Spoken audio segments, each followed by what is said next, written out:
बोलेगा में मैं हूं आपके साथ तारिश अजहर और आज सुबह बोलेगा में हम बात करेंगे तालिबानी सजा।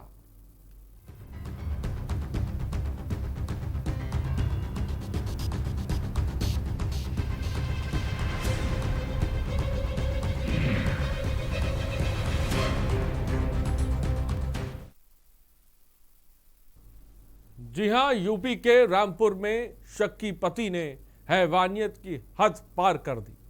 पत्नी के चरित्र पर शक के चलते पति ने पत्नी के गुप्तांगों को तार से सिल दिया और पत्नी की स्थिति बिगड़ने पर फरार हो गया। पुलिस ने आरोपी पति को गिरफ्तार तो कर लिया है, लेकिन इस घटना ने आधी आबादी की सुरक्षा को लेकर सवाल खड़े कर दिए हैं।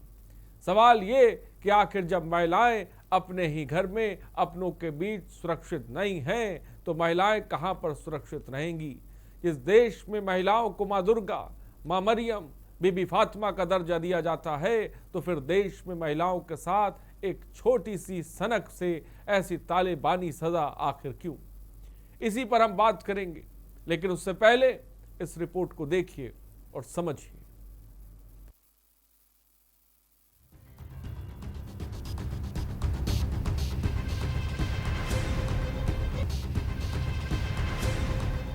उत्तर प्रदेश के रामपुर में एक हैरान करने वाला मामला सामने आया है, जहां एक शख्स ने अपनी पत्नी के साथ हैवानियत भरा काम किया। हैवानियत ऐसी जिसे सुनकर आधी आबादी सोचने पर मजबूर हो जाए कि क्या महिला होना गुनाह है। रामपुर में एक शख्स पर ऐसा वहशीपन सवार हुआ कि अवैध संबंध के शक में एक पति ने अपनी गर्भवती पत्नी का प्राइवेट पार्ट को तांबे के तार से सिल दिया। मामला सामने आने के बाद आरोपी पति को पुलिस ने गिरफ्तार कर लिया है और पीड़ित महिला का अस्पताल में इलाज कराया जा रहा है। मामले में पुलिस अधीक्षक शगुन गौतम ने बताया कि थाना क्षेत्र मिलक जनपद रामपुर में एक महिला द्वारा सूचना दी गई। एसपी के मुताबिक मेडिकल बेस पर जो चोटें मिली उसमें धारा तरमीम करके उसके पति को अरेस्ट कर लिया गया है। थाना क्षेत्र मिलक जनपद रामपुर में एक महिला द्वारा सूचना दी गई कि उसके पति द्वारा उसके साथ मारपीट की गई और एक अमानवीय कृत्य किया गया है। उसमें हमने तत्काल मुकदमा पंजीकृत किया और महिला का मेडिकल कराया और मेडिकल के बेस पे जो चोटें मिली उसमें धारा तरमीम करके उसके हस्बैंड को अरेस्ट कर लिया गया है और आवश्यक विधिक कार्रवाई की जा रही है। बता दें कि आरोपी शख्स को अपनी पत्नी पर शक था कि उसके किसी और मर्द के साथ अवैध संबंध हैं और इसी शक के आधार पर उसने ऐसा तालिबानी फैसला कर डाला जिसके बारे में कोई कल्पना भी नहीं कर सकता। आरोपी ने पत्नी के प्राइवेट पार्ट को सिल दिया और फिर खुद फरार हो गया। मामला रामपुर के मिलक कोतवाली इलाके का है। पीड़ित के मुताबिक उसके पति ने शक के चलते उसके प्राइवेट पार्ट में टाके लगा दिए। पीड़िता को उसका पति किसी से बोलने नहीं देता था, न ही किसी के साथ बैठने देता था। पीड़ित महिला ने बताया कि उसकी शादी अभी 2 साल पहले हुई थी। कई बार परिजन द्वारा समझाने पर भी पति नहीं समझा। गंभीर हालत में पीड़िता के परिजनों ने उसे अस्पताल में भर्ती कराया और पति के खिलाफ कोतवाली मिलक में तहरीर दी है। खबर के मुताबिक आरोपी शख्स की 2 साल पहले ही शादी हुई थी और तभी से वो पत्नी के साथ अजीब हरकतें करता था। मजदूरी करने वाला शख्स अक्सर पत्नी पर शक किया करता था, जिस वजह से दोनों में खूब लड़ाई भी होती थी। आरोपी पत्नी के फोन को बार-बार चेक करने के साथ ही उसे किसी से बात तक नहीं करने देता था। आरोपी ने अपनी पत्नी के साथ जो कुछ किया वो कहीं से जायज नहीं है। सवाल उठता है कि अगर घर पर ही महिलाएं सुरक्षित नहीं रहेंगी तो बाहर क्या होगा? जब 7 जन्मों का साथ निभाने वाला ही तालिबानी फैसले करने लगे तो समाज का क्या होगा? स्पेशल डेस्क के न्यूज़।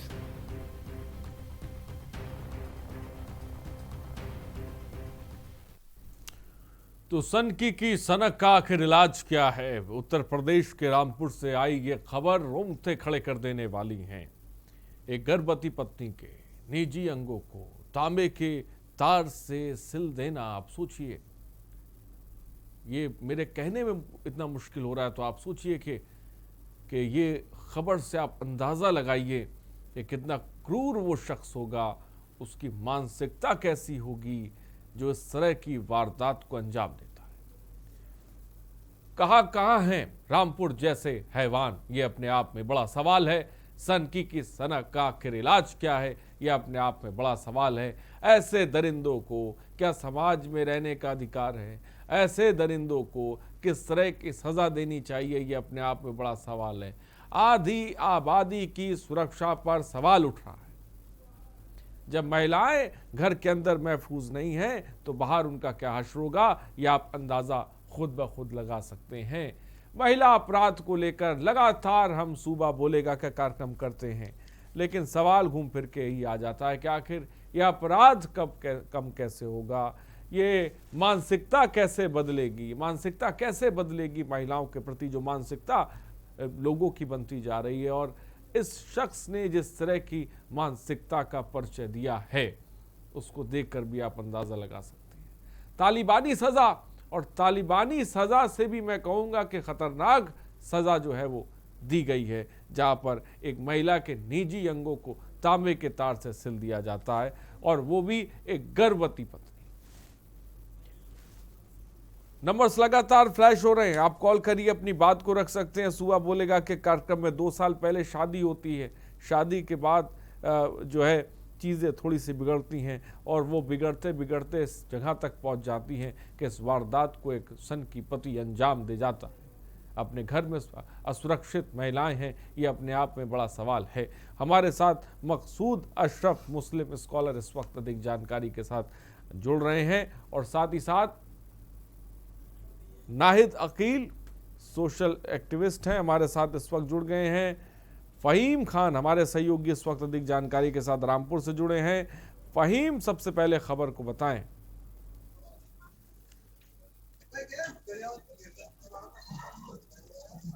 फ़हीम, मेरी आवाज अगर आप तक पहुंच रही है,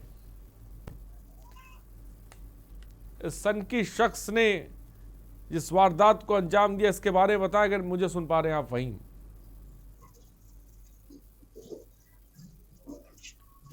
तो शायद फ़हीम तक मेरी आवाज़ नहीं पहुंच पा रही, हम उनसे जुड़ने की कोशिश करेंगे। फिलहाल सीधे नाहिद अकील के पास चलते हैं। नाहिद अकील, सबसे पहले महिला अपराध को लेकर आप तमाम बार सूबा बोलेगा के कार्यक्रम और के न्यूज़ पर आ चुकी हैं, अपनी बात को रख सकती हैं, लेकिन एक खबर जिसे रोंगटे खड़े कर दिए हैं, एक खबर जिसे कह सकते हैं सोचने पर मजबूर कर दिया है। रामपुर में एक शख्स ने तालिबानी सज़ा दी है, खबर हमने आपको बताई, सबसे पहले क्या कहेंगे?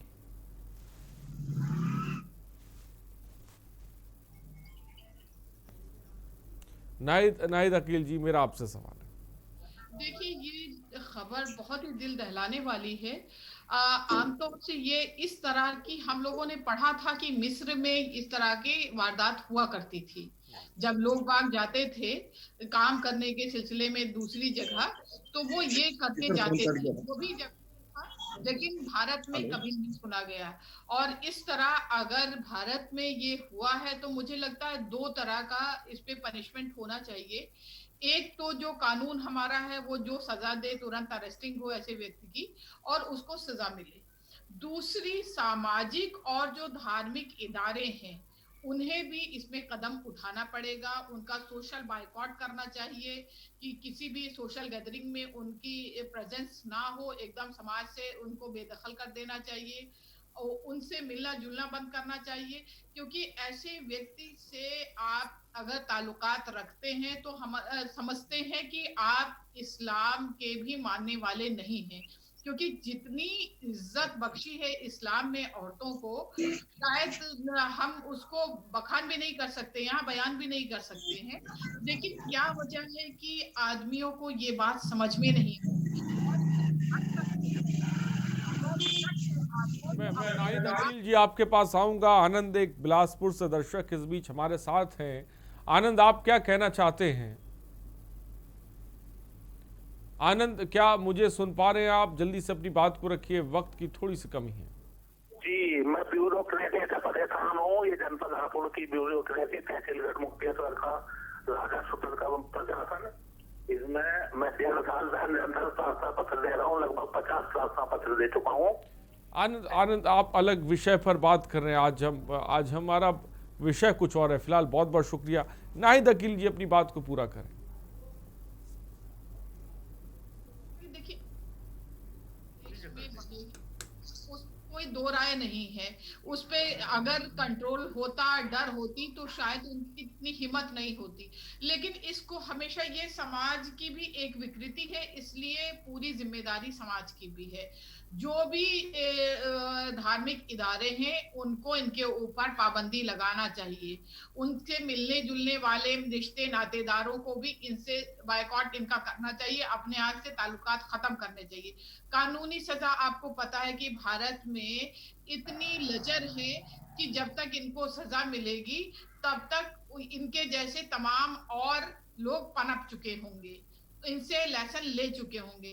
तो इसलिए कानूनी जो कार्यवाही हो रही है वो तो हुई, और मेरी गुजारिश है कि जल्द से जल्द इनके ऊपर एक्शन हो। लेकिन उसके साथ साथ जिस तरह से वसीम रिजवी के केस में लोग खड़े हुए थे कि नहीं, ये इनको इस्लाम से बेदखल कर देना चाहिए, तो इस तरह से अगर कोई आदमी इस तरह की हरकत करते हैं तो धार्मिक इदारों को भी इनके खिलाफ आवाज उठानी चाहिए और उन्हें हर तरह की जगहों से एकदम बाइकआउट कर देना चाहिए। बड़ी बात नाहिद अकील जी ने की कि ऐसे लोगों को धार्मिक, जिसे कह सकते हैं कि इदारों से अलग कर देना चाहिए, सामाजिक जगहों से इनको अलग कर देना चाहिए, या कोई कहे कि बहिष्कृत कर देना चाहिए। इस तरह की मानसिकता और इस तरह की वारदात देने वाले इंसानों को, ये इंसान शब्द भी मैं कहूँगा ये हैवान है, हैवान शब्द का मैं इस्तेमाल करूँगा। फिलहाल इस वक्त हमारे साथ फ़हीम खान है। फ़हीम खान, क्या मेरी आवाज़ आप तक पहुँच रही है? जी मैं सुन पा रहा हूँ। फ़हीम खान, खबर क्या है बताएं। जी मैं सुन पा रहा हूँ। फ़हीम, क्या जानकारी है?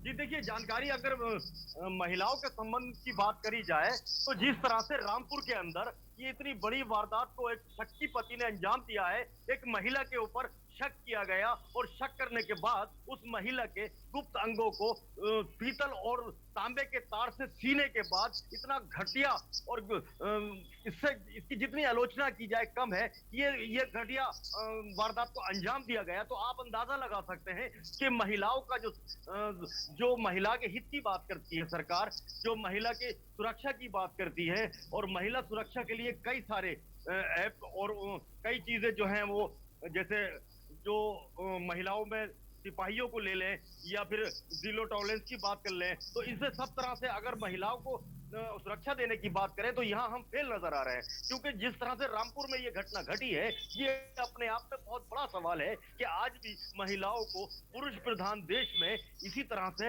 अत्याचार का शिकार होना पड़ेगा। जहां तक हम अपनी बात कर रहे हैं तो उत्तर प्रदेश के मुखिया योगी आदित्यनाथ लगातार कोशिश कर रहे हैं कि वो महिलाओं को और बच्चियों को, बेटियों को सुरक्षा प्रदान करें और वो सुरक्षित रहें। लेकिन जिस तरह से वारदातें सामने आ रही हैं उसमें कहीं से भी हम ये नहीं कह सकते कि महिलाओं को सुरक्षा मिल रही है।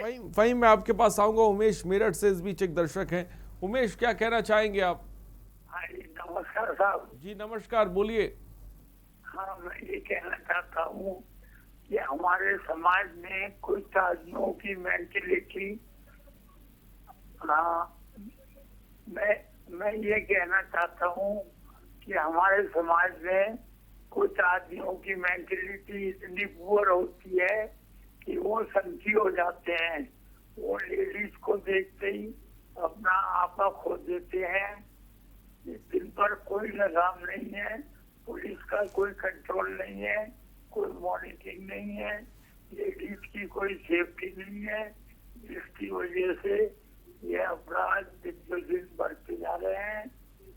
लेडीज को ठीक है उमेश, बहुत बहुत शुक्रिया हमसे जुड़ने के लिए। मानसिकता एक बड़ी वजह बता रहे हैं उमेश जैन, इन सब के पीछे बहुत बहुत शुक्रिया उमेश हमसे जुड़ने के लिए। फ़हीम, अपनी बात को जल्दी से पूरा करें। की तरफ से हो या फिर पुलिस और प्रशासन की तरफ से हो, तो महिलाओं के ऊपर हो रहे अत्याचार लगातार बढ़ रहे हैं, उसमें कहीं भी कमी होती नजर नहीं आ रही है। और अत्याचार की सीमा इतनी लांघ चुके हैं पुरुष प्रधान इस देश में पुरुष के वो अपनी महिलाओं के उन अंगों को सी दे रहे हैं जिन अंगों को देखना और छूना भी गैरत की बात होती है, शर्म की बात होती है। शर्मगाह को सी देना कितना बड़ा अपराध है, आप खुद अंदाजा लगा सकते हैं। किस तरह से रामपुर के अंदर महिलाओं के साथ अत्याचार और जुल्म हो रहे हैं, इनको देखने वाला और बचाने वाला कोई नहीं। कागजों में और कानून के दायरे की बात करें तो सिर्फ जांच होगी, उसको जेल भेजा जाएगा, यहीं तक उसको उसके बाद में फिर वही महिला अदालत के चक्कर काटेगी और चक्कर काटने के बाद अपना वक्त और अपना पैसा भी खराब करेगी। तो कहाँ मिला इंसाफ, कहाँ मिला इंसाफ? अब महिला के अत्याचार को बचाने की अगर बात करते हैं तो कहाँ अत्याचारों से हमने महिलाओं को बचाया? पुरुष प्रधान इस समाज में महिलाओं को आज भी ना वो इज्जत है और ना ही आज भी वो स्थान है जो कि होना चाहिए, क्योंकि महिला देवी है, माँ है और ये जो है मातृ शक्ति की प्रतीक है। उसके बावजूद भी इसका इतना बुरा हश्र होना ये हमारे समाज में गिरते हुए स्तर की निशानी भर है। जी, बड़ी बात फ़हीम आपने की। फ़हीम, उस महिला की हालत इस वक्त कैसी है, इसके बारे में बताएं। जी देखिए, आप वीडियो में देख सकते हैं किस तरह से जब इस महिला के साथ इतनी बड़ी घटना को अंजाम दिया इसके पति ने, तो उसके बाद इसको एम्बुलेंस से लाया गया, इसको जिला अस्पताल में भर्ती कराया गया और अस्पताल में भर्ती कराने के बाद इसका इलाज किया गया। इसका बाकायदा मेडिकल हुआ और मेडिकल होने के बाद जब इसका इलाज हुआ, हालत इसकी काफी अब वैसे सुधार में है, लेकिन इसकी हालत काफी बिगड़ गई थी और क्योंकि स्वास्थ्य महकमा लगातार जो था वो इसके ऊपर निगरानी रखे हुए था और इसका उपचार कर रहा था, तो इसकी हालत में फिलहाल तो सुधार है। लेकिन जिस तरह से इस औरत की रुसवाई हुई है समाज में, ये अपने आप में बहुत बड़ा सवाल है। जी, और फ़हीम, इस शख्स पर किस तरह की कार्रवाई की जा रही है? क्योंकि ऐसे लोगों के बारे में जब हम बात कर रहे हैं, हमारे साथ गेस्ट भी मौजूद हैं, तो सामाजिक बहिष्कृत की बात कर रहे हैं, धार्मिक तौर पर बहिष्कृत करने की बात कर रहे हैं। फिलहाल गिरफ्तार कर लिया गया है, किस तरह की कार्रवाई की जा रही है? जिस तरह से इस घटना को अंजाम दिया तो तुरंत ही पुलिस अधीक्षक शगुन गौतम सामने आए और उन्होंने अपनी एक जो है वो बाइट जो वर्जन था उसको प्रेस के लिए रिलीज किया और बताया कि इसने जो इस घटना को अंजाम दिया, क्योंकि जैसे ही ये खबर फैली और इस खबर को फैलने के बाद पुलिस एक्टिव हुई, उसने उसके पति को गिरफ्तार किया। गिरफ्तार करने के बाद उसमें जेल भेजा गया। फिलहाल बहाल जो अगर महिला की बात करें और उसके सामाजिक स्तर की बात करें तो महिला का जो उत्पीड़न होना था, जो महिला की जो समाज में अपमान होना था, वो तो उसके पति ने कर दिया, लेकिन समाज ने अभी तक उसके पति, गुनाहगार पति के लिए अभी तक कोई सजा तजवीज नहीं की, ना ही किसी तरह का कोई फरमान आपस में, परिवार में, पंचायत में, गांव में, मोहल्ले में, तहसील में या जिले में अभी तक नहीं आया सामने कि उसका सामाजिक बहिष्कार हो, उसका आना जाना बंद हो और उसको गांव से बाहर निकाला जाए या उससे समाज से बाहर किया जाए। अभी तक किसी भी तरह की ऐसी चीज इसलिए नहीं आई क्योंकि ये जो मैं फिर कहूंगा कि ये जो समाज है हमारा, आज भी पुरुष प्रधान समाज है, जिसमें जो महिला है वो महिला अपनी आवाज अगर कहीं बुलंद करती है तो वो बड़ी छोटी दृष्टि से, यानी कि उसको अच्छा नहीं समझा जाता समाज के अंदर। और इस महिला को अगर इस पीड़ित महिला की बात करें, आपके पास नोएडा से इस बीच एक दर्शक हैं, नंबर्स लगातार फ्लैश आप कर सकते हैं, कॉल नंबर लगातार फ्लैश हो रहे हैं, आप कॉल कर सकते हैं। सुनीता, क्या कहेंगी आप?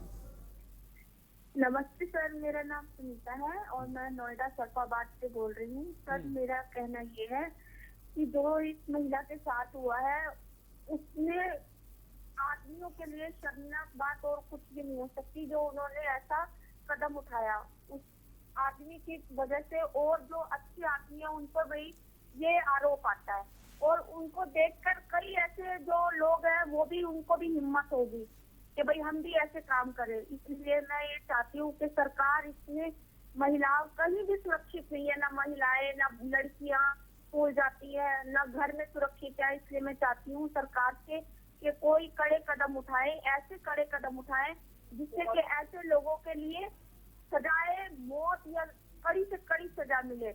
और साथ में मैं हम तो कह के चलो इसको छोड़ देंगे, लेकिन जिस महिला के साथ ये हुआ है उसके लिए मैं चाहती हूँ, सरकार से अपील करती हूँ कि उसकी सहायता की जाए। धन्यवाद। सख्त से सख्त सजा दी जाए, इसके बारे में सुनीता कह रही हैं। नोएडा से हमारे साथ दर्शक जुड़ी थी, बहुत बहुत शुक्रिया सुनीता।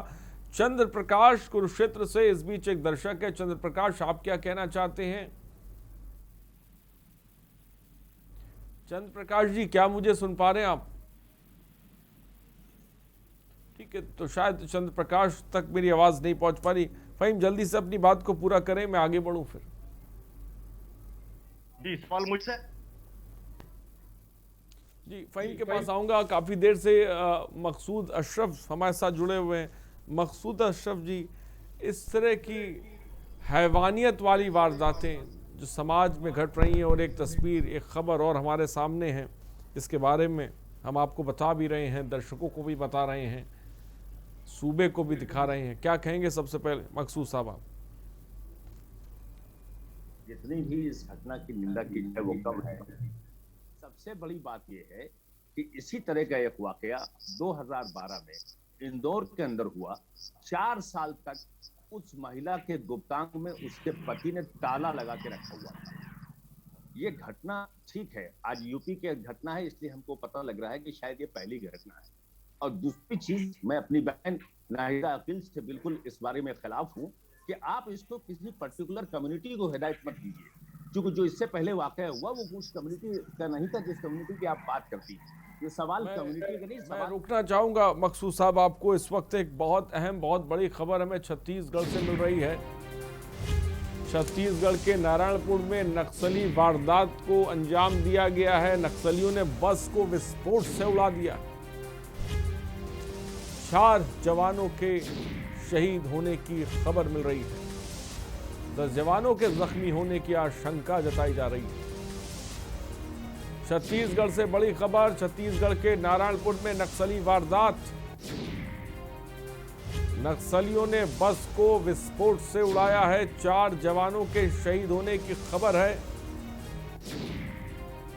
10 जवानों के जख्मी होने की आशंका जताई जा रही है। बड़ी खबर इस वक्त आपको छत्तीसगढ़ से बता रहे हैं। नक्सलियों ने हमला किया है जवानों पर। एक बस को विस्फोट से उड़ा दिया है। 4 जवानों के शहीद होने की खबर है। 10 जवानों के जख्मी होने की आशंका जताई जा रही है।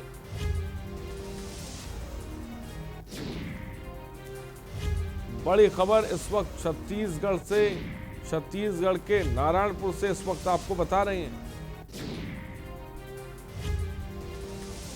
नक्सली वारदात छत्तीसगढ़ के नारायणपुर में 10 जवानों के जख्मी होने की आशंका जताई जा रही है। एक बस को नक्सलियों ने विस्फोटक पदार्थ से उड़ा दिया है।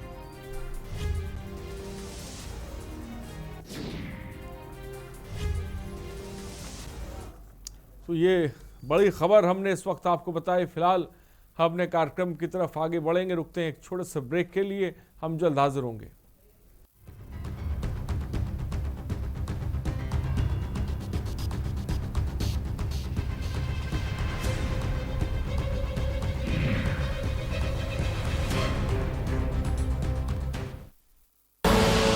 आप देख रहे हैं के न्यूज, खबरों का सारथी। क्या ये वही 4 साल पहले वाला उत्तर प्रदेश है? नहीं, ये है नए भारत का नया उत्तर प्रदेश। हर क्षेत्र में विकास को प्राथमिकता देते हुए आवास, बिजली, पानी, स्वास्थ्य, शौचालय, किसान कल्याण, शिक्षा, इंटरस्टेट कनेक्टिविटी, एक्सप्रेसवे, नए एयरपोर्ट सहित भविष्य की जरूरतों को ध्यान में रख इंफ्रास्ट्रक्चर के निर्माण पर जोर दिया और हर क्षेत्र में रिफॉर्म, परफॉर्म, ट्रांसफॉर्म की कार्यशैली से नए भारत के नए उत्तर प्रदेश के निर्माण का शंखनाद किया, जिससे आज उत्तर प्रदेश देश की दूसरी सबसे बड़ी अर्थव्यवस्था बन चुका है। प्रति व्यक्ति आय दोगुनी हुई है। साथ ही निष्पक्ष व पारदर्शी प्रक्रिया द्वारा युवाओं को रिकॉर्ड सरकारी नौकरियां दी गई। योगी सरकार ने पूरे विश्व में उत्तर प्रदेश को निवेशकों की पसंद एवं सांस्कृतिक पर्यटन का केंद्र बनाने के लिए विभिन्न आयोजनों की शुरुआत की। सबको समान अवसर मिल रहे हैं। उत्तर प्रदेश देश की सबसे बड़ी अर्थव्यवस्था बनने की ओर अग्रसर है। आने वाले वर्षों में उत्तर प्रदेश माननीय प्रधानमंत्री जी के विजन को साकार करते हुए एक भारत श्रेष्ठ भारत के निर्माण में मुख्य भूमिका निभाएगा। काम दमदार योगी सर। खुदी को आजमाया है तो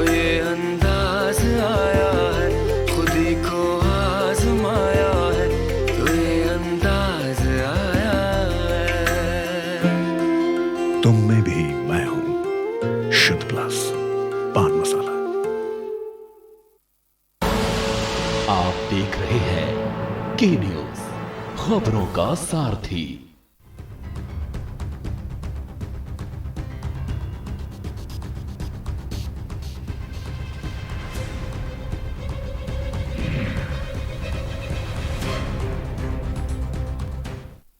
ब्रेक के बाद आपका स्वागत है। सुबह बोलेगा में तालिबानी सजा पर हम बात कर रहे हैं। हमारे साथ मकसूद अशरफ हैं।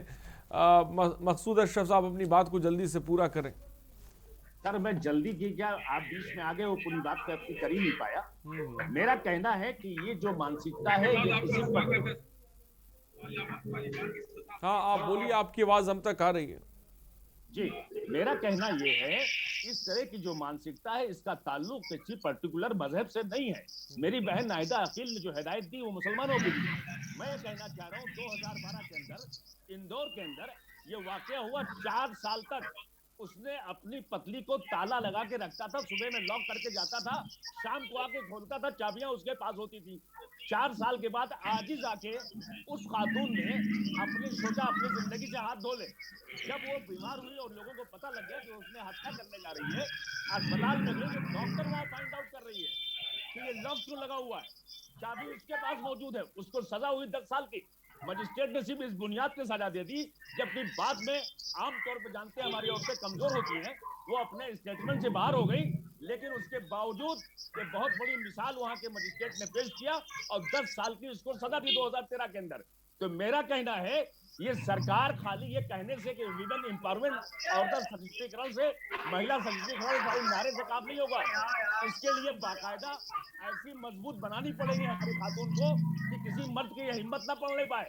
कानून इस तरह के होने चाहिए कि उनका एक वर्जन, एक स्टेटमेंट सजा के लिए काफी होना चाहिए। नाहिद अकील जी, मकसूद अशरफ साहब तमाम धार्मिक इदारों की बात कर रहे हैं कि इस तरह की मानसिकता के लोग या इस तरह के हैवान लोगों को सामाजिक तौर पर, धार्मिक तौर पर बहिष्कृत कर देना चाहिए। इस्लाम के साथ साथ तो तमाम धर्मों की बात कर रही है, सिर्फ इस्लाम का जिक्र नहीं कर रही है। मानसिकता है कि सीनियर लेवल के पॉलिटिशियंस, सीनियर लेवल्स के लोग इस तरह की सोच रखते हो तो उस मुल्क का, उस देश का, उस प्रदेश का, उस जिले का क्या होगा, इसका अंदाजा लगाना बड़ा मुश्किल है। खाली ये कह देने से कि हम सन्यासी हैं और हम योगी हैं, हम प्रदेश में सबके साथ एक साथ व्यवहार करते हैं, ये कहने से काम नहीं होगा। आप जाके बंगाल के अंदर लॉ एंड ऑर्डर की, महिला सुरक्षा की बात करते हैं और अपने प्रदेश के अंदर अपने घर में ही महिला सुरक्षित नहीं है। ये कितने अफसोस की बात है और कितनी बड़ी विडंबना है ये। दर्शक इस बीच हमारे साथ है चंद्र प्रकाश कुरुक्षेत्र से। चंद्र प्रकाश जी, क्या कहना चाहेंगे आप? मैं ये कहना चाहता हूँ कि आज राजगुरु सुखदेव और भगत सिंह जी का शहीदी दिवस है। पहले मैं नतमस्तक हूँ उनके चरणों में, और उसके बाद मैं ये कहना चाहता हूँ कि उस समय गांधी, नेहरू और अंबेडकर 3 बैरिस्टर थे। अगर वो चाहते तो इन तीनों का बलिदान रुक सकता था, परंतु नहीं किया कुछ भी। अंत में मैं ये कहना चाहता हूँ कि ये जो आप दिखा रहे हैं टीवी के ऊपर, ये निहायत ही शर्म की बात है और ये पतन की पराकाष्ठा है, इसमें कोई दो राय नहीं है। क्या हमारे गुरु सुखदेव और भगत सिंह ने जो बलिदान दिया था, राष्ट्र के लिए समर्पण की भावना दिखाई थी, क्या इसी दिन के लिए दिखाई थी? और अंत में मैं ये कहना चाहता हूँ कि जब तक योगी जी बैठे हैं वो बचेंगे नहीं, चाहे कोई हो। और योगी जी कैसा दंड देते हैं वो मुझे कहने की जरूरत नहीं। ठीक है, बहुत बहुत शुक्रिया चंद्र प्रकाश जी हमसे जुड़ने के लिए, अपनी बात को रखने के लिए। मकसूद अशरफ साहब, अपनी बात को पूरा करें और यही पता सरकार इन सब ऐसे मामलों में क्या कर सकती है? भाई सरकार क्यों नहीं कर सकती?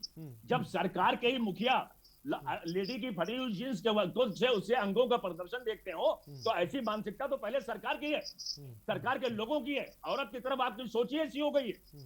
मैंने आपको बताया ना, इंदौर में जो वाकया हुआ, 4 साल तक उसको आइडेंटिफाई वो तब हो रहा है जब वो औरत आत्महत्या करने जा रही है। तो सवाल इस बात का है, कोई पहला वाकया नहीं है। इस वाकये के बाद ऐसी कौन सी चीज औरतों के लिए की गई कि जिसमें वो आवाज अगर उठाए तो उसको फौरन को इंसाफ मिलना चाहिए? आखिर ये तब हुआ जब बर्बरता की हद हो गई। वो औरत की जितनी बेइज्जती होनी हो गई, जितना उत्पीड़न होना हुआ उसका हो चुका। तो ये सवाल किसी कम्युनिटी, किसी मजहब, किसी अकीदे का नहीं है, ये सवाल इस मुल्क का है। और यहाँ इस तरह की जातियां औरतों के साथ होती रहती हैं। जब कोई चीज बाहर आती है तो हम और आप जानते हैं, लेकिन सरकार ऐसी मजबूती नहीं ला रही है खवातीन के अंदर, जिनके अंदर ये कॉन्फिडेंस हो कि हम भी उनकी तरह बराबर और इक्वल हैं और हमारे साथ कोई ज्यादती बर्दाश्त नहीं हो सकती है। नहीं, लेकिन मकसूद अशरफ साहब, कानून बना हुआ है, प्रशासन है, उसके बावजूद भी हम बहुत बड़ी चीज़ देख रहे हैं, वो है मानसिकता, वो है मेंटेलिटी। ये भी बहुत बड़ी चीज़ है। आपने इससे पहले वाक्य के मैं जिक्र किया, वो भी एक ऐसी संकीर्ण मानसिकता थी। हम इसकी भी बात कर रहे हैं, इसमें भी एक मानसिकता झलकती। सवाल ये है कि आखिर इन चीज़ों को कैसे रोका जाए? भाई प्रशासन है, कानून है, सब कुछ है, लेकिन रोका कैसे जा सकता है? क्या इसमें तमाम धार्मिक इदारों, जिसके बाद में नाहिद अकील जी जिक्र कर रही हैं, उनको भी रिस्पॉन्सिबिलिटी लेने की जरूरत है? ये सर क्रिमिनलिटी है, ये जो क्रिमिनल माइंड है, इसको सुधार की जरूरत है। ऐसे लोगों के लिए बाकायदा इनको सजा तो देनी और साथ के साथ इस तरह के जितने भी घरेलू वायलेंस होते हैं, इनके लिए आपको सेल बनाना पड़ेगा, इनकी काउंसलिंग करनी पड़ेगी। ये एक मानसिकता खराब है, इसके लिए कोई मजहबी आदमी क्या कर सकता है? मजहब की कितनी बात लोग मानते हैं, मजहब की वो बातें तो मानते नहीं जो बड़े आराम से लोग पूरी कर सकते हैं। जहां अपना फायदा होता है, अपने हिसाब से मजहब की बात मानते हैं, तो मजहबी रहनुमा उसमें क्या कर सकता है? क्या सोशल बाइकॉट नहीं होना चाहिए अशरफ साहब? बिल्कुल होना चाहिए, मैं इस बात से आपके मुत्तफिक हूँ, इसमें मुझे कोई इनकार नहीं है। सोशल बाइकॉट ही शायद सबसे बड़ा हल हो। वो कोई भी मजहब हो, मजहब के थ्रू, समाज के थ्रू, घर के थ्रू, हमारे ही घरों से सड़कों पे लोग आते हैं। सिर्फ ये कह देना कि मानसिक रूप से विक्षिप्त था, इससे काम नहीं चलेगा। किस तरह की सराउंडिंग बन रही है हमारे इर्द गिर्द, क्या परोसा जा रहा है, एडमिनिस्ट्रेशन क्यों नहीं देख पा रहा है? उसके साथ साथ ये सामाजिक पहलू भी है कि हमारे आपके घरों में किस तरह की तरबियत दी जा रही है, किस तरह का इन्वायरमेंट उनको मिल रहा है कि वही घरों से निकल करके सड़कों पे इस तरह की वारदात कर रहे हैं, अपने घरों के भीतर कर रहे हैं, घरों के भीतर कर रहे हैं। इसका मतलब है कि औरत को आज तक दोयम दर्जा दिया गया, उससे पहले मानसिक रूप से आदमियों ने उनको स्वीकारा ही नहीं किया। बिल्कुल सही, इसीलिए आप लोगों की जिम्मेदारी बढ़ जाती है, आपकी जिम्मेदारी बढ़ जाती है, चूंकि आप समाज में काम करती हैं, खवातीन के लिए काम करती हैं, इसके लिए जागरूकता और औरतों को बड़ा मजबूत होने की जरूरत है कि इस तरह के जुल्म अब हम बर्दाश्त नहीं कर सकते। निपट लेती हैं जो मजबूत औरतें हैं, अगर मजबूत ना करते तो आजादी के बाद से आज तक जो इतना औरतों ने जद्दोजहद करके अपनी जगह बनाई नहीं बनती। लेकिन समाज और सरकार दोनों की बराबर की हिस्सेदारी है। अभी आपको याद होगा, 2-3 दिन पुरानी बात है, गोरखपुर में ही किसी अधिकारी के साथ एक पुलिस वाला गया था, होटल में रुका, होटल वाले वेटर से उन्होंने कहा लड़की का इंतजाम किया जाए, उसने नहीं किया तो वेटर के साथ ही उन्होंने कुकृत्य कर दिया। जी, ये हमारा प्रशासन के अंग है। यही मैं कहना चाहता हूँ कि सरकार सिर्फ जबानी बातें करती है, जबानी बातों से नहीं कुछ होना। में जो रेवड़ी बांटी जा रही है, रोल अवार्ड फंक्शन मिशन शक्ति चल रही है, वो सब खाली दिखावे का एक केंद्र हो गया। मिशन शक्ति ने क्या किया आप देख लीजिए, सिर्फ फैंसी लोग। आप बंगाल में जाते हैं, कहते हैं यहाँ औरतें सुरक्षित नहीं, जबकि 2 बजे रात को वहां घूमती हैं। आपके प्रदेश में 9 बजे के बाद कोई निकल नहीं सकता। आप दोनों का डिफरेंस देखिए, वहां इलेक्शन के लिए आप जाते हैं ये कहने के लिए कि यहाँ अब वीमेन के जो है सुरक्षा नहीं है, और आपके प्रदेश में खौफ पैदा होता घर के अंदर लोगों को। तो सवाल ये, जब दोहरा चरित्र आपका हो जाएगा तो फिर क्या असर पड़ेगा? मैं कहूंगा, अमित एक दर्शक इस बीच हमारे साथ है। अमित, अब क्या कहेंगे आप? जी अमित, अपनी बात को रखें। जी, मैं ये कहना चाह रहा हूँ साहब, ये आपके जो मकसूद अशरफ साहब हैं जो कह रहे हैं कि इसमें प्रशासन को ही सब कुछ करना चाहिए, तो मुझे ऐसा लगता है कि इसकी शुरुआत पहले अपने घर से करनी चाहिए। हमें औरतों की इज्जत करना, औरतों की सेफ्टी की जिम्मेदारी सब काम नागरिक के अपने घर से होनी चाहिए। मकसूद साहब कह रहे हैं कि इसमें योगी जी को फटी जीन्स में उनके अंग दिखाई देते हैं महिलाओं के, तो मकसूद साहब भी तो अपनी महिलाओं को जो है बुर्के में रखते हैं, तो ये कहाँ की आजादी है महिलाओं के लिए? आप उनको ठीक है, मैं आऊँगा अमित आपके पास। फिलहाल बिहार विधानसभा में ज़बरदस्त तरीके का हंगामा हुआ है। ये लाइव तस्वीरें इस वक्त हम आपको दिखा रहे हैं। बिहार विधानसभा की तस्वीरें हैं जहां पर इस वक्त ज़बरदस्त तरीके से हंगामा हो रहा है। बड़ी खबर इस वक्त की, एक्सक्लूसिव तस्वीरें इस वक्त हम आपको दिखा रहे हैं। बिहार विधानसभा की तस्वीरें हैं। बड़ी खबर, पटना असेंबली के बाहर जोरदार हंगामा। विपक्ष ने विधानसभा अध्यक्ष को बनाया बंधक। डीएम एसएसपी के साथ धक्का मुक्की की गई है। विपक्ष ने विधानसभा अध्यक्ष को बंधक बनाया है। पटना असेंबली के बाहर जोरदार हंगामा हुआ है और वो तस्वीरें भी इस वक्त आप देख सकते हैं। मैं एक्सक्लूसिव तस्वीरें भी हम आपको दिखा रहे हैं। डीएम एसएसपी के साथ धक्का मुक्की की गई है। पटना असेंबली के बाहर जोरदार हंगामा। एक्सक्लूसिव तस्वीरें आपके सामने। विपक्ष ने डीएम एसएसपी के साथ धक्का मुक्की की गई है। विधायकों को पुलिस ने लात घूंसों से पीटा है। विधायकों को लात घूंसों से पुलिस ने पीटा है। तस्वीरें देखिए। पटना असेंबली के बाहर जोरदार हंगामा हुआ है। विधायकों को पुलिस ने लात घूंसों से पीटा है। विपक्ष ने विधानसभा अध्यक्ष को बंधक बना लिया।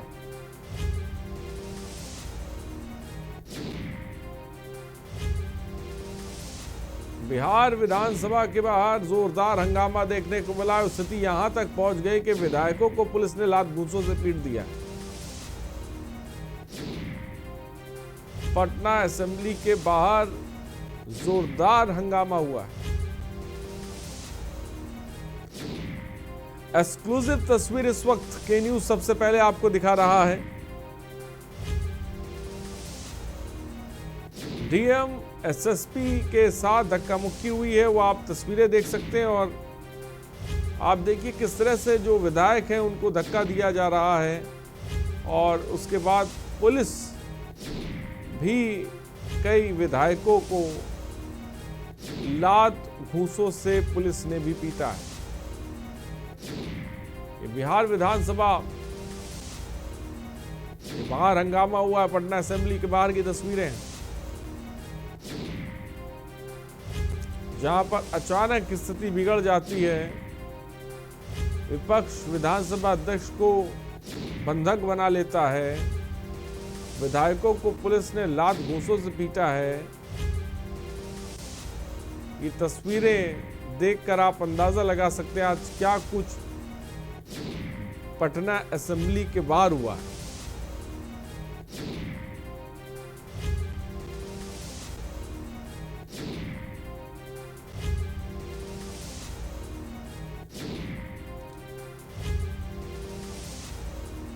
पटना असेंबली के बाहर हंगामा। बिहार विधानसभा के बाहर जोरदार हंगामा देखने को मिल रहा है।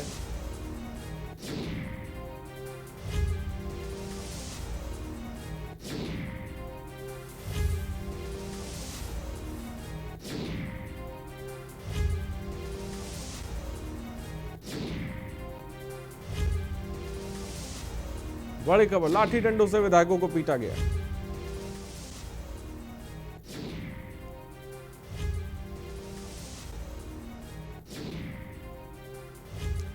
विपक्ष ने विधानसभा अध्यक्ष को बंधक बनाया है। खबर इस वक्त आपको बता रहे हैं। पटना असेंबली के बाहर जोरदार हंगामा देखने को मिल रहा है।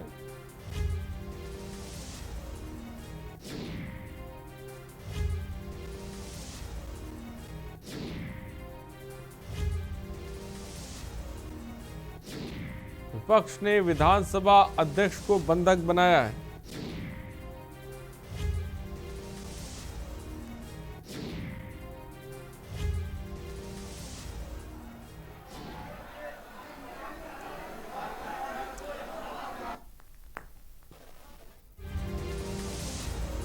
ये तस्वीरें इस वक्त आप देख रहे हैं। बिहार विशेष सशस्त्र पुलिस विधेयक का विरोध। पटना असेंबली के बाद जोरदार हंगामा, कुछ लोग बेहोश हो गए हैं। पहली बार विधानसभा के अंदर पुलिस आई है। हंगामा कर रहे विधायकों को बाहर निकाला गया। जो नहीं निकले उनके साथ लात घूंसे चले हैं। कुछ लोग बेहोश होकर जमीन पर गिर पड़े हैं। विपक्ष ने विधानसभा अध्यक्ष को बंधक बना लिया है। डीएम एसएसपी के साथ धक्का मुक्की भी की गई है। विपक्ष ने विधानसभा अध्यक्ष को बंधक बनाया है। बड़ी खबर इस वक्त आपको बता रहे हैं।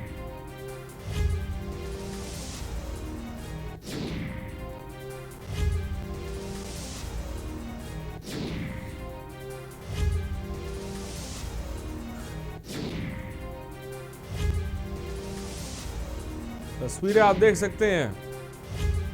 बिहार विशेष सशस्त्र पुलिस विधेयक का विरोध किया जा रहा था। सचिन कुमार पटना से हमारे संवाददाता इस खबर पर अधिक जानकारी के साथ जुड़े। सचिन, आखिर क्या जानकारी, क्या हो गया अचानक असेंबली के बाहर या अंदर की बात करें कि स्थिति इतनी बिगड़ गई कि पुलिस को लात घूंसे चलाने पड़ गए, कुछ हम देख रहे हैं लोग बेहोश हो गए।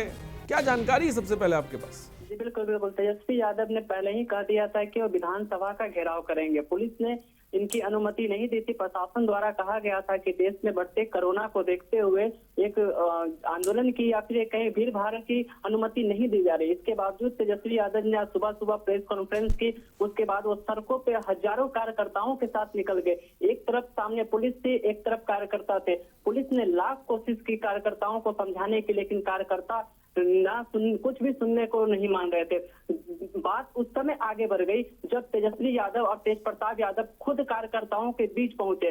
जैसे ही तेजस्वी यादव और तेज प्रताप यादव कार्यकर्ताओं के बीच पहुंचे, कार्यकर्ताओं का हौसला और काफी ज्यादा बढ़ गया। उसके बाद कार्यकर्ताओं द्वारा पत्थर हो गए, डंडे हो गए, पुलिस और एक तरफ से पुलिस ने भी लाठियां बरसानी शुरू कर दी।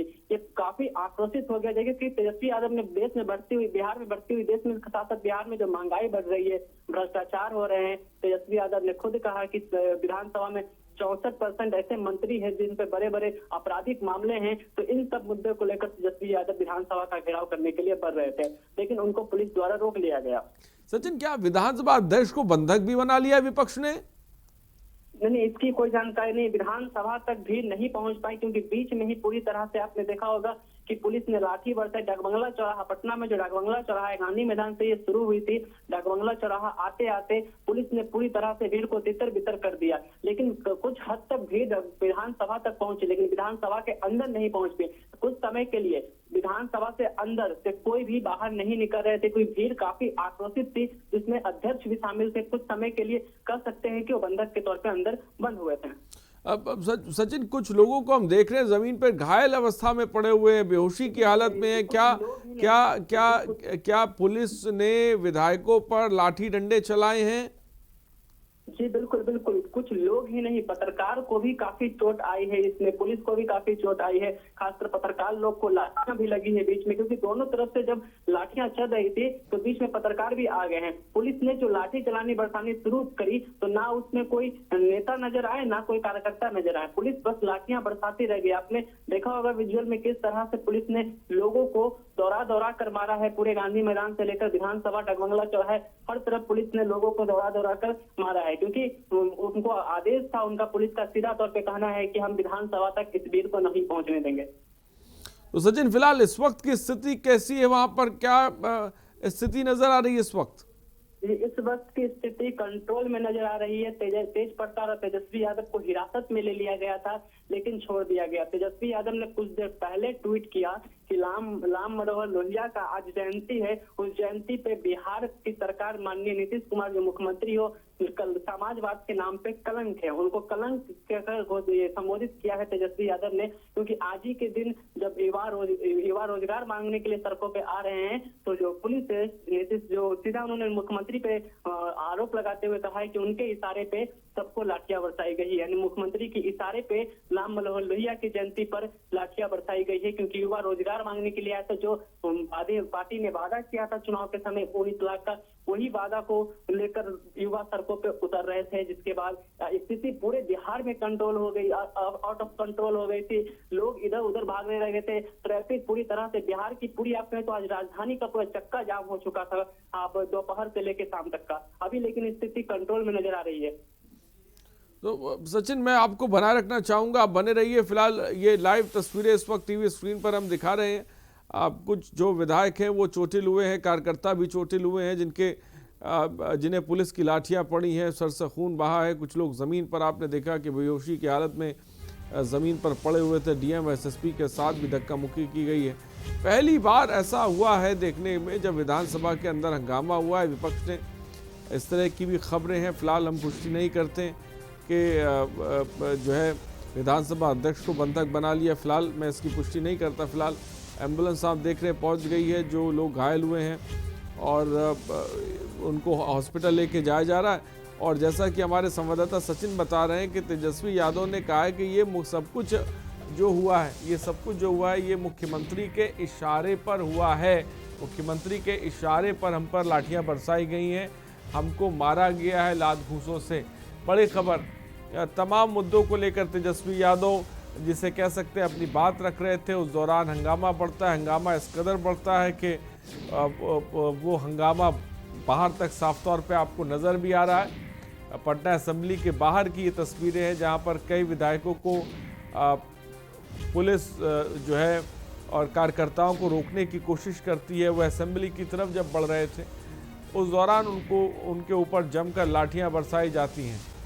सचिन भी हमारे साथ इस वक्त जुड़े हुए हैं। सचिन, जैसा कि आपने ताज़ा अपडेट दी, जब तेजस्वी यादव इन तमाम चीज़ों पर जिस तरह से उनके कार्यकर्ताओं पर लाठीचार्ज किया गया है और इन तमाम चीज़ों, तेजस्वी यादव का कोई बयान, उनका रुख क्या आ रहा है सामने? तेजस्वी यादव का रुख प्रदर्शन के बाद से पहले नीतीश कुमार को कलंकित कहकर उन्होंने संबोधित किया। तेजस्वी यादव ने जैसे ही तेजस्वी यादव को छोड़ा, हिरासत में लिया गया तेजस्वी यादव को, जैसे ही तेजस्वी यादव को छोड़ा गया तो तेजस्वी यादव ने सबसे पहले ट्वीट कर बिहार के मुख्यमंत्री को कलंकित कहकर संबोधित किया है। कहा है कि वो बिहार में कलंक की तरह जमे हुए हैं, उनको हटाना। बिहार में साथ सीधा सबसे बड़ा तेजस्वी यादव ने बयान दिया है कि ये नीतीश की पुलिस नहीं है, नीतीश की गुंडे हैं और बिहार में ये गुंडागर्दी को हम चलने नहीं देंगे। ये तेजस्वी यादव ने ट्वीट करके सबसे बड़ा बिहार सरकार पे निशाना, खासकर नीतीश कुमार पे निशाना साधा है। सचिन, हम देख लें एम्बुलेंस आई है, कुछ लोग चोटिल हुए हैं। ये कितने लोग हैं जो चोटिल हुए हैं? वहां पर क्या कुछ लोग घायल भी हुए हैं जिनको अस्पताल ले जाया जा रहा है? क्योंकि हम देख रहे हैं तस्वीरों में बहुत संख्या में लोग चोटिल हुए हैं, क्योंकि पुलिस ने लाठियां ही नहीं बरसाई। पहले भीड़ को तितर बितर करने के लिए पुलिस ने पानी के बौछार, जिसके बाद जैसे ही पानी की बौछार पुलिस बरसात शुरू करती है उसके बाद भीड़ जो काफी आक्रोशित हो जाती है, जो भीड़ कंट्रोल से बाहर निकल जाती है। उसके बाद पुलिस एक तरफ और एक तरफ कार्यकर्ता नजर आते हैं। फिर काफी लोगों को गंभीर चोट भी आई है, सर भी बहुत से लोगों को फटे हैं। उन्हीं लोगों के लिए एम्बुलेंस देखने को आपको मिल रहा हो कि एम्बुलेंस आ रही है, लोगों को यहाँ से ले जाया। सचिन, आपको रोकना चाहेंगे कुछ? बोल सकते हैं। क्या हुआ आपके साथ? एसपी डीएम ने कहा कि इसको मारो, बस गाली गलौज किया, बड़ी मारा, छाती पर बूट रख के मारा। एसपी माइक खोल दीजिए साहब। अभी क्या स्थिति है आपकी? कैसा? छाती पर चोट। काफी देर तक बाहर पड़े रहे, कोई सूद लेने वाला नहीं आया, ना डॉक्टरों की टीम ना पुलिस की दूसरी टीम। ये होगा एसपी सत्येंद्र जी। हाँ जी, सत्येंद्र जी, क्या लगता है पुलिस ने आपके साथ ज्यादती की है? ये ज्यादती नहीं है, लोकतंत्र की हत्या पुलिस ने कर दी। इतिहास की पहली घटना है।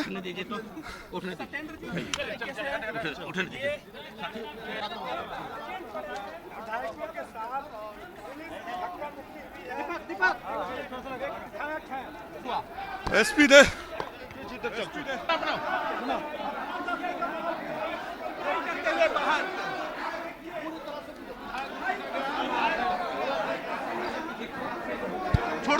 छोड़ दो।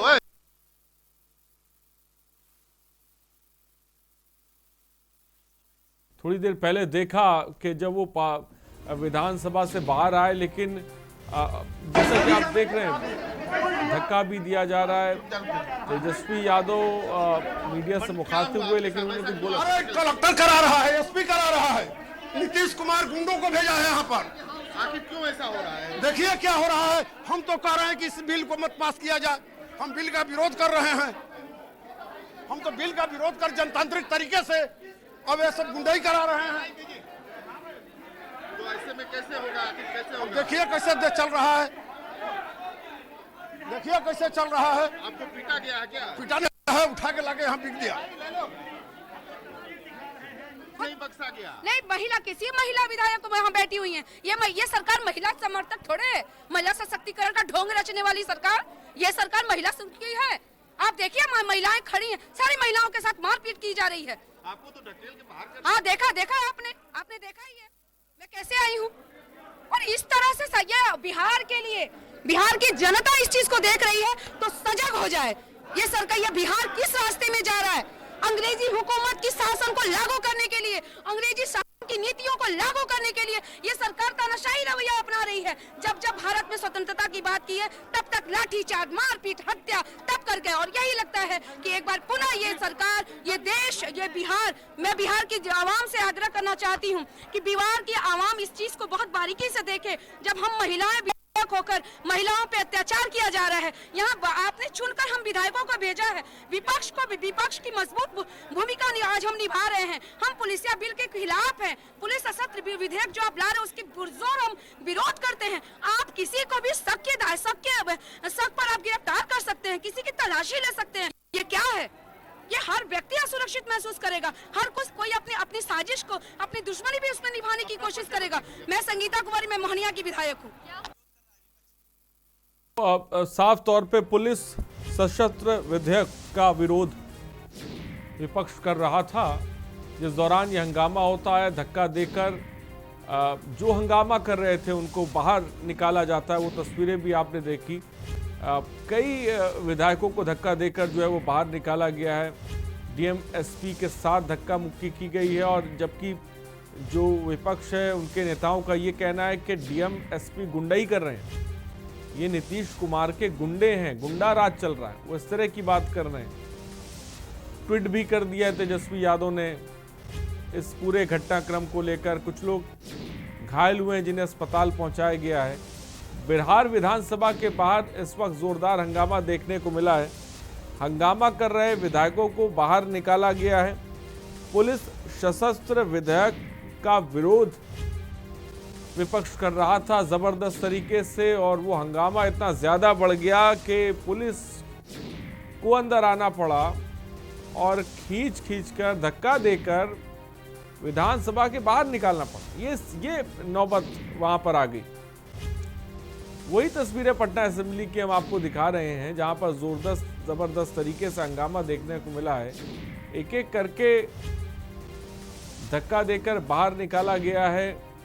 ये स्थिति बन गई। विधायकों को पुलिस ने लात घूंसों से पीटा है, जिसमें कई विधायक घायल भी हुए हैं। जैसा कि आपने सुना भी, महिलाओं तक को नहीं छोड़ा गया। महिलाओं का भी कहना है कि उन्हें भी धक्का देकर बाहर निकाला गया। और इस तरह से गुंडा राज चल रहा है। और ये पुलिस नहीं है, ये नीतीश कुमार के गुंडे हैं। ये बात जैसा कि आपने सुना महिलाएं कह रही थी। खबर इस वक्त आपको पटना से बता रहे, पटना असेंबली के बाहर जबरदस्त तरीके का हंगामा हुआ।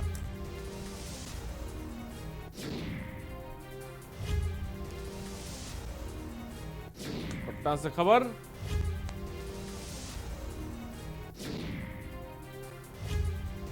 बिहार विधानसभा के बाहर जोरदार हंगामा।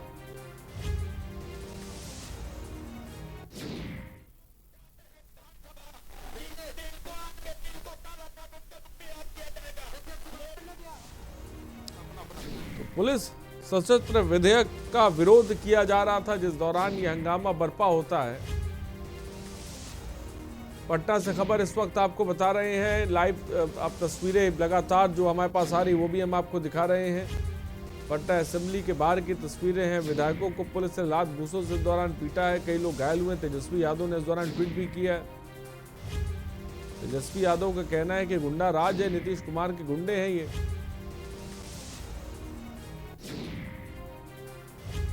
पटना से खबर इस वक्त आपको बता रहे हैं। डीएम एसएसपी के साथ धक्का मुक्की की गई है।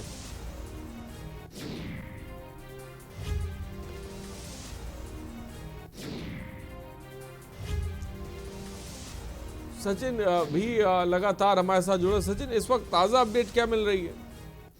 जी, साथ में तेजस्वी यादव ने ये भी ट्वीट किया है कि अगर नीतीश कुमार, उन्होंने साफ तौर पे, सीधे तौर पे एकदम बिहारी भाषा में आपने देखा होगा, उनके ट्वीट में लिखा है कि अगर नीतीश कुमार मर्द हैं तो गोली चलाएं, गोली चलाने का आदेश दे। तो तेजस्वी यादव ने नीतीश सरकार को डायरेक्ट चुनौती दे दी है कि अगर वो मर्द हैं तो गोली बरसाई जाए। काफी आपने देखा पूरे दिन में पटना में एक हाई प्रोफाइल ड्रामा चला पूरी तरह से। एक तरफ नेता प्रतिपक्ष तेजस्वी यादव विधानसभा का घेराव करके सरकार के पास अपनी मांगों को रखना चाहते थे, तो दूसरी तरफ जो वर्तमान की बिहार में सरकार नीतीश कुमार की वो उनको विधानसभा तक पहुंचने नहीं देना चाहती थी। इसी बीच आपने देखा पूरे बिहार की सड़कें आज युद्ध का मैदान बन गया था। पूरे बिहार की जो सड़कों पे आज एक तरफ युद्ध का मैदान देखने को मिला था, ये लाठियां बरसे रही थी, पथले चल रहे थे, पानी की बौछारें हो रही थी, जिसमें काफी लोग घायल हुए। लोगों को अफरा तफरी में अस्पताल पहुंचाया गया है, किसी के सर फटे हैं तो किसी के पैर पे चोट आई है। तो इस तरह से बिहार आज पटना का जो राजधानी, बिहार की जो राजधानी है पटना, पूरा आज पटना एक युद्ध का अखाड़ा बन के ठीक है सचिन, बहुत बहुत शुक्रिया हमसे जुड़ने के लिए और तमाम जानकारी देने के लिए। पटना असेंबली के बाहर जमकर हंगामा हुआ है, तस्वीरें इस वक्त हम आपको दिखा रहे हैं। ठीक है, तो पटना की खबर आपने देखी जहां पर जबरदस्त तरीके से हंगामा हुआ। फिलहाल हमारे साथ जो गेस्ट जुड़े थे, नाहिद अकील जी आपका बहुत बहुत शुक्रिया, मकसूद अशरफ आपका बहुत बहुत शुक्रिया, मतीन खान आपका शुक्रिया, फ़हीम खान आपका भी बहुत बहुत शुक्रिया। तो महिला अपराध को लेकर हम बात कर रहे थे, अपराध कैसे रुकेगा ये अपने आप में बड़ा सवाल है, मानसिकता कैसे बदलेगी, इस तरह का जघन्य अपराध जिसे कह सकते हैं कैसे रुकेगा, ये अपने आप में बड़ा सवाल है। क्या अब प्रशासन के साथ साथ सामाजिक इदारों को और धार्मिक इदारों को भी आगे होने होगा, कदम बढ़ाने पड़ेंगे। फिलहाल सुबह बोलेगा में इतना ही, बने रहिए हमारे साथ। नमस्कार।